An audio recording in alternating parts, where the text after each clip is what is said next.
What do you get when you mix tax cuts, education reforms, and government overhauls? Apparently, just one big, beautiful bill.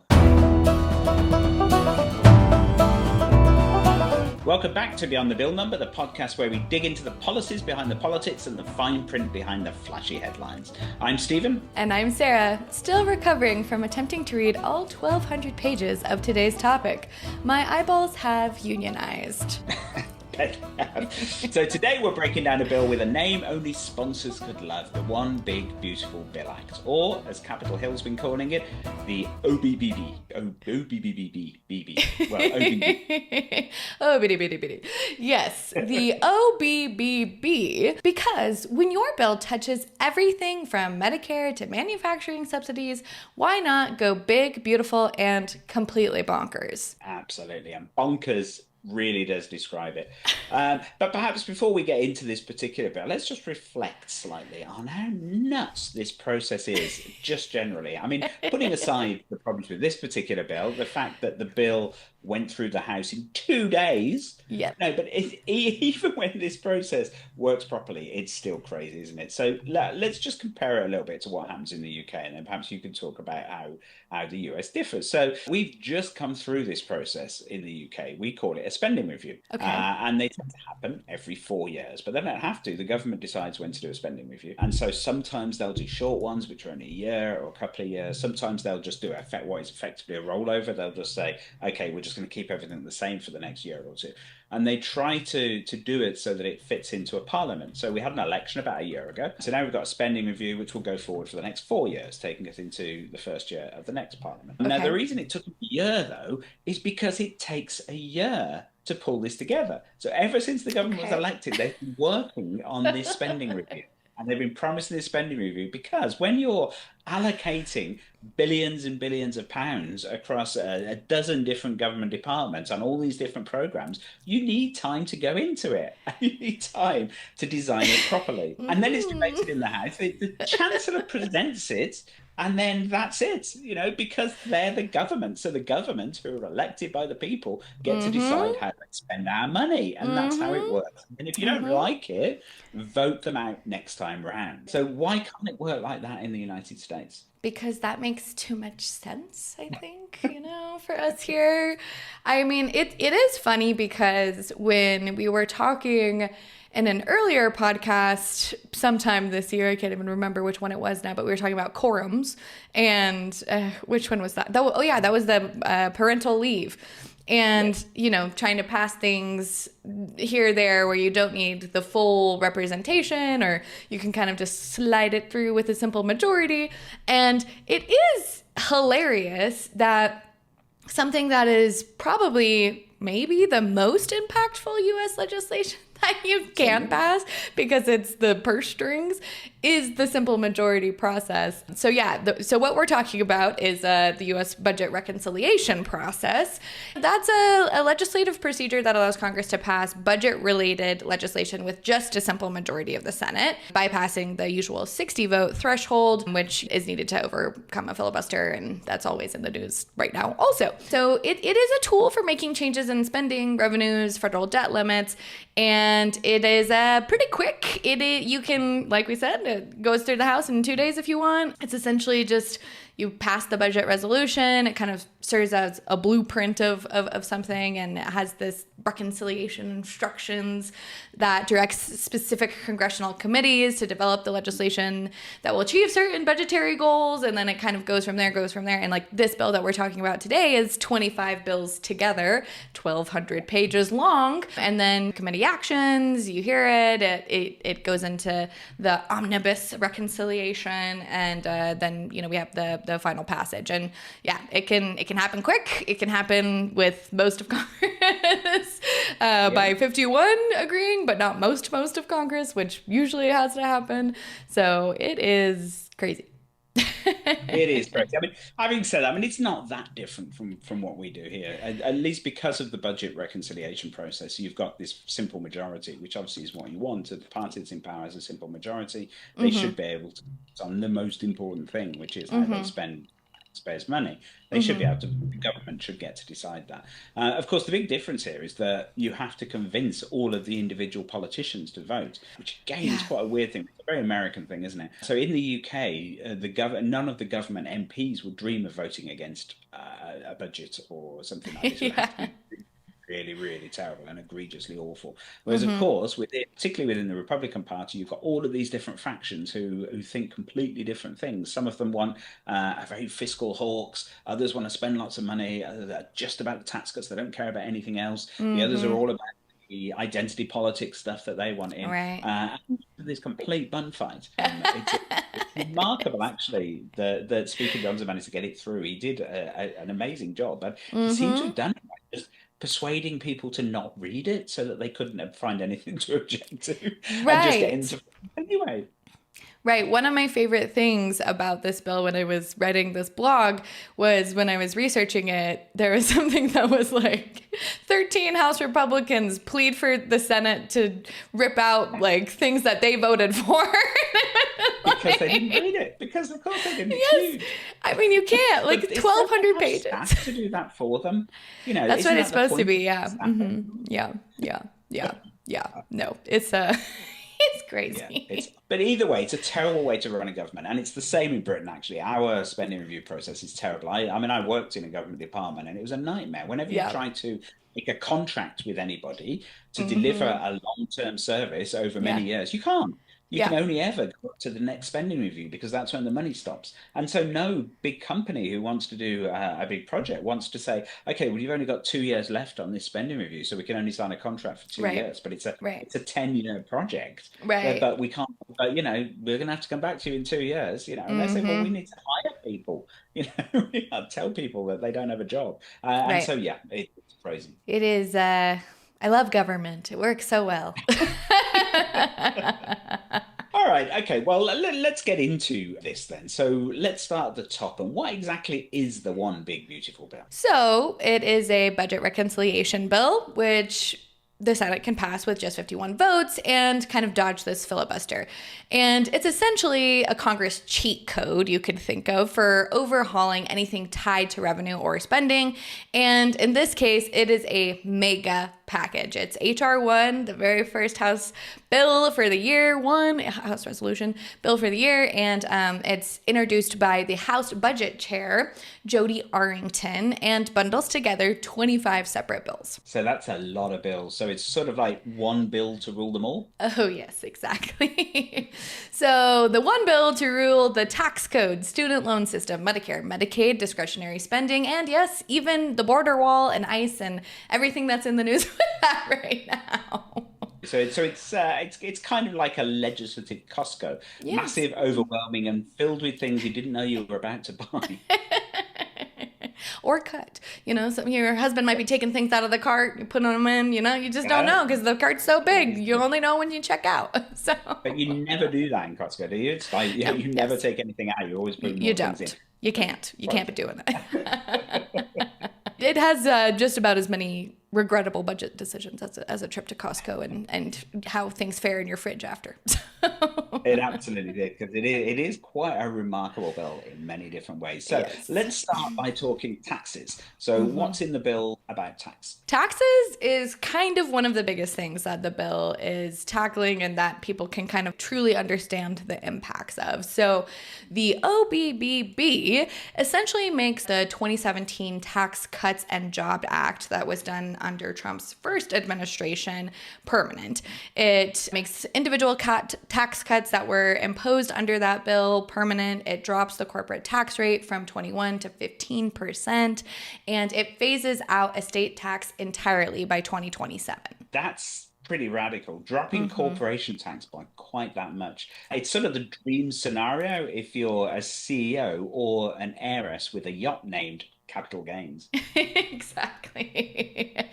And the bill also boosts the standard deduction, but the tax foundation says that overall the effect of this bill will be reduced federal revenue. And the Congressional Budget Office, or the CBO, estimates that the bill will add 3.4 trillion to the deficit over the next 10 years. Yeah, that's a lot of money, isn't it? I mean, we've spoken about numbers before and how a billion is different from a trillion and how Yes. much different it is and how quite unimaginably gargantuan a trillion Mm-hmm. anything is, particularly $1 trillion. Yes. So whatever happened to fiscal discipline? Yes, I know. It's kind of crazy to see how this is moving forward on the Republican side of the House with kind of the normal talk tracks that we're used to listening to from Republicans. But it's also interesting because a lot of this with the tax policy and everything else that we're talking to is really giving Project 2025, but without a calculator and more with a chainsaw.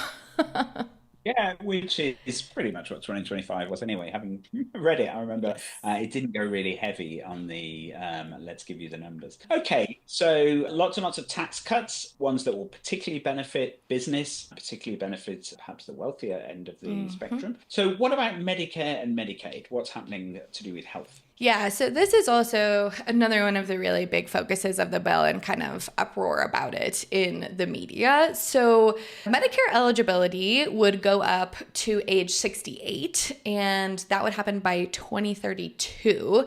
It would also transition to a voucher style program, kind of like premium support program, which is kind of a fancy way of saying, here's a coupon, good luck, use it for your medical needs. Okay, well, elderly people do like a good coupon, don't they? So I That could sort is of see true.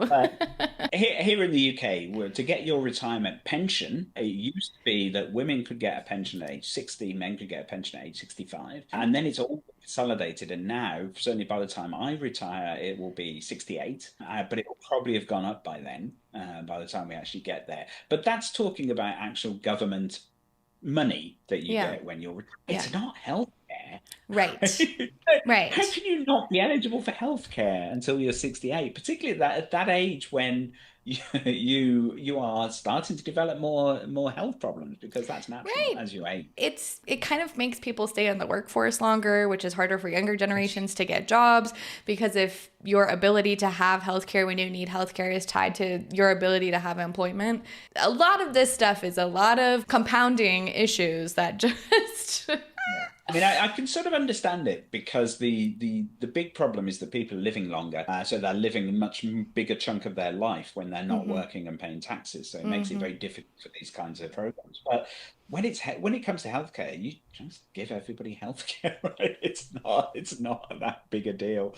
You can't say that people have to work to get healthcare until they're age 68. That's anyway. And as a Brit, I'm horrified, as you might expect. Yeah, Um, I as an American okay. I am. What about Medicaid?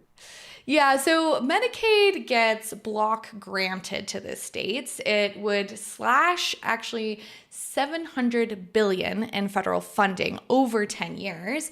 And Social Security benefits don't get cut outright, but the COLA formula changes, meaning that benefits grow more slowly over time, and so it effectively reduces them. Okay, so the states decide how to spend the Medicaid money rather than it being spent federally, which obviously could lead to huge disparities in different Hmm. benefits across different states, I presume.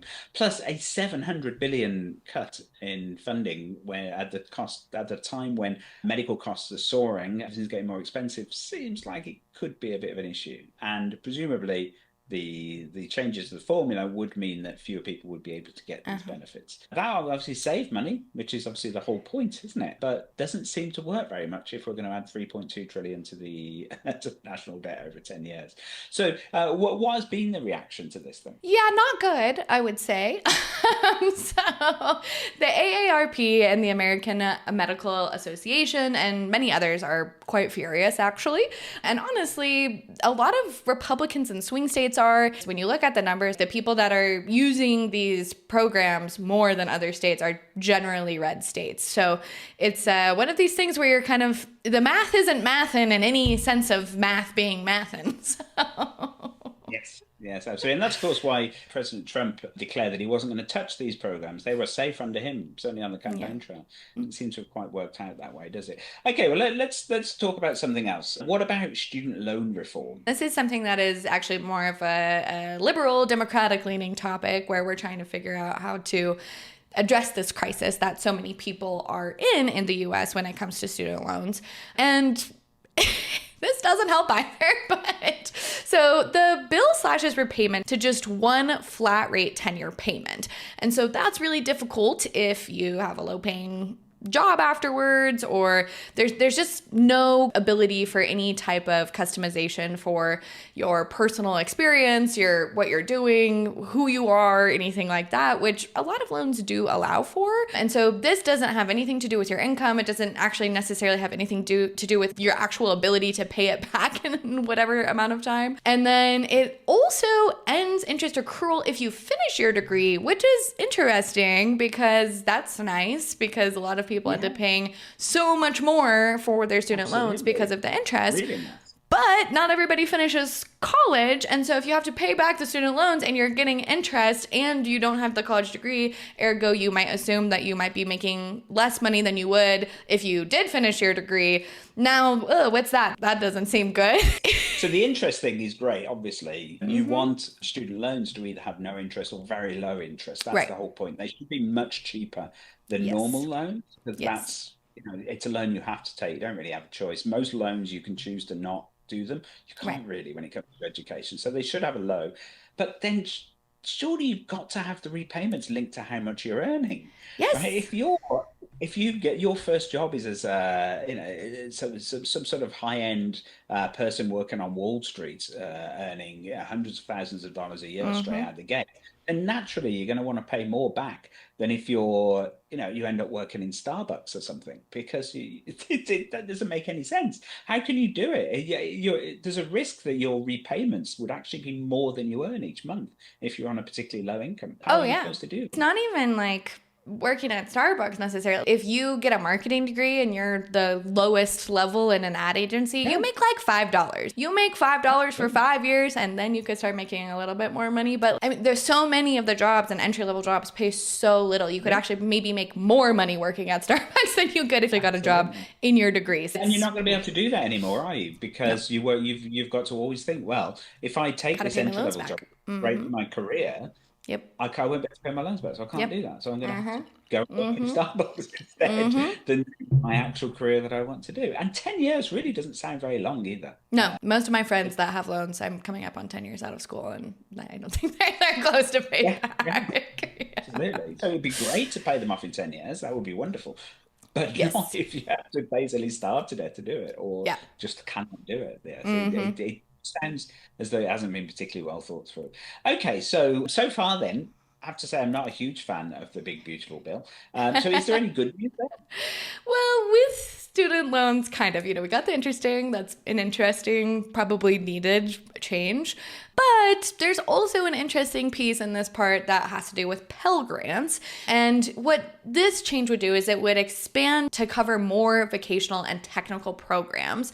So this is essentially trying to get less people to take out these huge, massive loans for degrees and maybe, art history or philosophy, and learning something like a trade like plumbing, or maybe you could even like learn how to code or things like that. But traditional colleges are warning that this could kind of shift students into sketchier for-profit schools. And this is something that we kind of see as a thread throughout the entire bill, is there's things that are kind of removing funding or making it more difficult with federal run programs or even state run programs to try to slowly shift things more towards the private sector. And with these in particular, I did a blog post a long time ago that was called Wanted, a Pulse and a Pell. And it was about how predatory this can get. There's a lot less oversight in these types of programs, so you don't necessarily know the value that you're getting. But it sounds good. I mean, I agree this is probably a bit of good news here, that vocational and technical programs should be given the same treatment as traditional courses as well. And yes, if there are sketchy for-profit schools out there, Trump University, those kind of things, then actually what you need is to regulate those properly rather than not give them money. Right. There's a different solution here, which obviously sure isn't going to happen, but that would be. Let's talk enforcement of this then. So a lot of the numbers in the bill, even though they're quite eye-watering anyway, do depend on revenue forecasts that seem quite optimistic. So what happens if these rosy forecasts don't pan out? Well, we get dramatic cuts. So up to 10% across the board for non-defense discretionary spending, plus hiring caps across federal workforce and structural cuts to agencies like the EPA and Department of Education. Wow, lovely. So a sort of budget guillotine then. Yes, exactly. The CBO says that these cuts could seriously disrupt public services, especially housing, education, and the environment. It's kind of like betting your rent money on a stock tip and calling it fiscal responsibility. The Doge would be proud. All right, so the House did pass this then. Yes, by one vote. It passed 215 to 214, with 2 Republicans actually crossing the aisle to vote no. And now it's in the Senate, where it is facing opposition from all sides. Senator Ron Wyden wants clean energy credits back, and 13 House Republicans are surprisingly asking the Senate to not gut them any further, even though they already voted for them to be cut. Also, we have the fiscal hawks in the Senate not happy about what has been published as the actual impacts of these bills. It's kind of a mess. It is really, isn't it? And certainly for what I've been reading, there's a worry among Democrats in particular that the messaging isn't really cutting across. No. And that the very people who need to hold these Republicans to account, i.e. the people in their own states who will suffer, are more concerned about immigration riots in California than they are about this bill that will have a huge impact on their lives. And one other kind of concern with this bill is there's a lot of funding for ICE and the border roll and like ICE agents and these types of things that they're worried are going to be kind of shoved in the forefront in these states where they really do care about that will also suffer the most if this passes. And they're trying to tie the passage of this bill to kind of this ICE movement and being like, we want to pass this because it's going to do all of these amazing things to curb the illegal immigration and support these ICE agents who are on the front lines fighting for us, those types of things. And then like, don't pay any attention to the Medicare, Social Security, So that's another thing that's happening.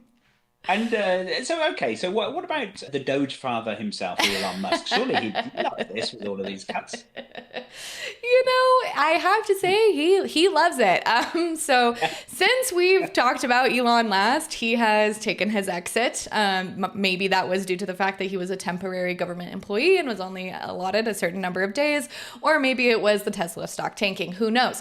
But he actually pretty immediately called this bill a disgusting abomination and has been lobbying pretty hard and pretty publicly against provisions, especially the ones that touch kind of clean energy, Tesla, and AI oversight, Grok, or whatever his is called. And it's kind of created a strange bedfellows. Tech CEOs, progressive lawmakers, they're kind of suddenly on the same team because they're like, yeah, let's get this done. Let's kill this. Absolutely. Because it has got that measure that we've discussed previously, the AI one. It bans any kind of AI regulation for 10 years. It's got that 10-year AI regulation in there still. And that's one of the things that a lot of the Republicans have gone, I didn't see that bit. Yeah, that's in there. That's in there. Okay, so the bill has come remarkably far, remarkably quickly, but it's facing a lot of headwinds now. So what happens if it does stall? Well, if it stalls, we're possibly looking at another government shutdown, or at least a fight around one later this year. Again, these darn budgets and our inability to agree with them is becoming something that is the norm here.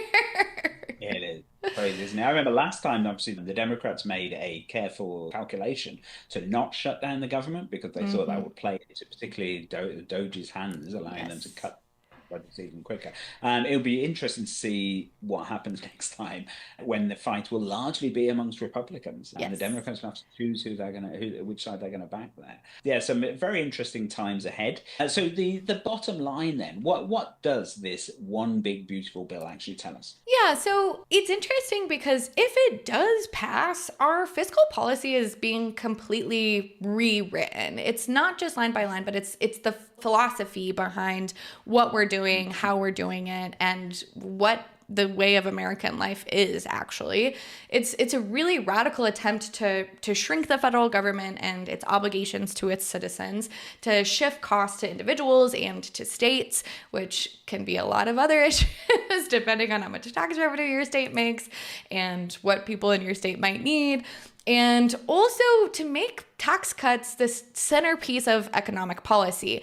And something that's super interesting is a couple weeks ago, I was in Canada and we were with an Uber driver who was Canadian, and he was like, I just love what Trump is doing. He's cutting taxes for the lower income people, and this is just so amazing. Of all of these amazing things that he's doing to lift people up.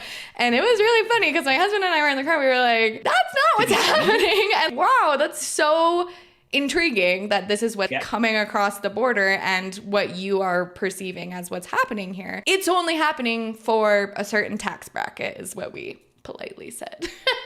Because that's the thing, because when you're told something often enough, you believe it. And this is what people are hearing, that this is all about tax cuts for everyone. Everyone's going to be better off. It's going to be great. Small government, more money in your pocket. All of those really genuine and and also quite sensible Republican policies, but this bill isn't that. It's something that's really going to hurt a lot of people, I think. But we should aim for some balance, of course. That's one side of the coin.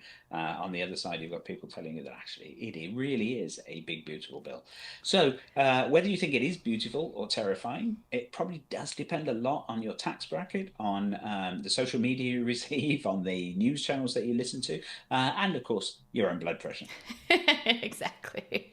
It is a reconciliation reckoning, all right, and that's what we're going to be looking at for the next few weeks. They are hoping to kind of figure out what they want to do with this before the July 4th recess.